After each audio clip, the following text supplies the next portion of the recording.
Akala mo ba ang mga kulungan ay puro rehas at malamig na semento? Pwes, alam mo ba may mga preso sa mundo na mas sosyal pa sa mga hotel? Handa ka na bang makita ang mga kulungan na parang resort? Let's dive in at alamin natin ang top 10 prison na parang nasa luxury hotel ka. Number 10, Otago Correction Facility sa New Zealand. Milton Hilton ang bansag dito dahil sa komportableng mga kwarto na parang dormitory. May access sa mga preso sa library, gym, at mga programa sa engineering at dairy farming para sa kanilang rehabilitation. Mahigpit pa rin ang seguridad dito gamit ang modernong surveillance at mga bihasang gwardya. Pero pag nakulong ka, parang bumalik ka lang sa school kasi ang feeling mo nasa dorm ka lang. Number 9, Champ Dollon Prison sa Switzerland. Itong preso na to dating overcrowded. Pero matapos ang multi-million renovation, ginawan na ito ng mga private bathroom, malalawak na selda at pati yung mga preso may mga balcony na din. Napakarami ring recreational at educational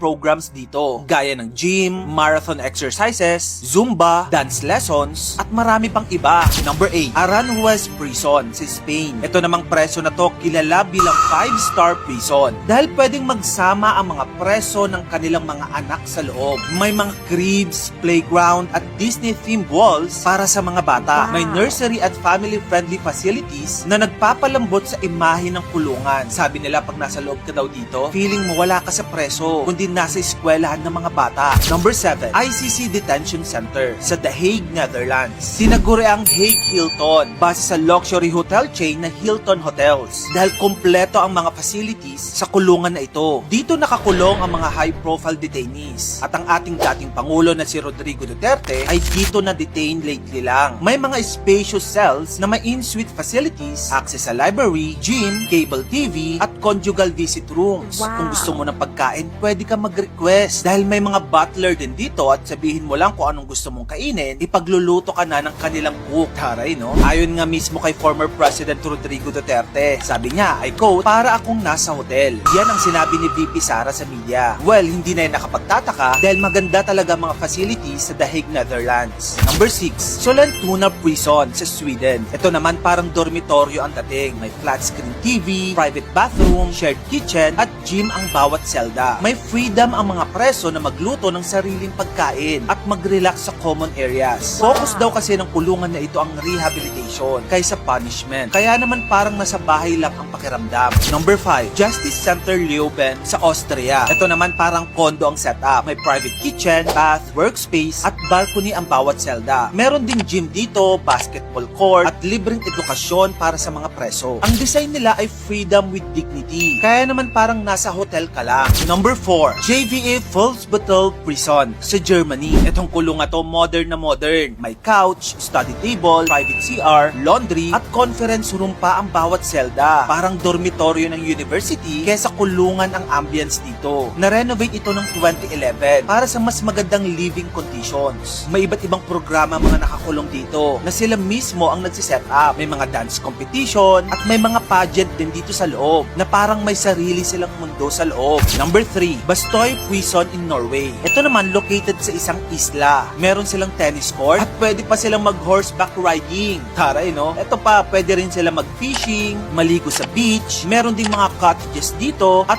work programs ang mga preso. Community-based at parang summer camp ang vibes. Kaya naman parang nagbabakasyon ka lang sa isla. Number 2, Halden Prison in Norway. Ito naman kilala bilang the world's most humane prison. May private room with TV, mini fridge, private bath, at tanaw pa ang gubat. Dito may music studio. Kaya naman alam mo bang may mga singer sa loob ng kulungan na nagre-release ng sarili nilang kanta at yung mga audience nila, kapwa nila preso. At mayroong times pa na nagpo-concert sila dito. Maliban dyan, meron din gym dito, library, art classes, at cooking rooms para sa mga preso. Of course, super tight pa rin ang security. Silent but efficient. Kaya naman, secure ang lahat. Number 1, The Island Prison, Bastoy 2.0. Itong isang to, Norway-inspired concepts. Gaya ng nasabi ko kanina, may pinaplano pang isang preso na nasa isla mismo na parang sa Norway. Pero ang kaibahan lang, alam mo bang itong presong ito ay gagawing parang luxury spa. Ito kasi yung mga tinatawag na experimental eco-prisons. Solar-powered ito, self-sustaining, may private garden plots, meditation centers, at therapy zones ang mga nakakulong dito. Pinapakita nila na kahit ang mga kriminal ay deserving ng second chances sa isang calming place. Grabe itong mga kulungan na to, no? Sabi nga nila, baka ayaw mo na daw lumayas dumaya. Pero tandaan, ang mga kulungan na ito, ang goal nila ay rehabilitation, hindi bakasyon. Ikaw, anong opinion mo tungkol dito? Sa tingin mo, kailangan bang ganito kaganda ang mga preso? Tara, pag-usapan natin yan sa comment section. At kung gusto mo pa na mag-ganito pang klaseng content, dito lang yun sa page ko, kaya follow ka na. Yun lang, maraming salamat sa panonood.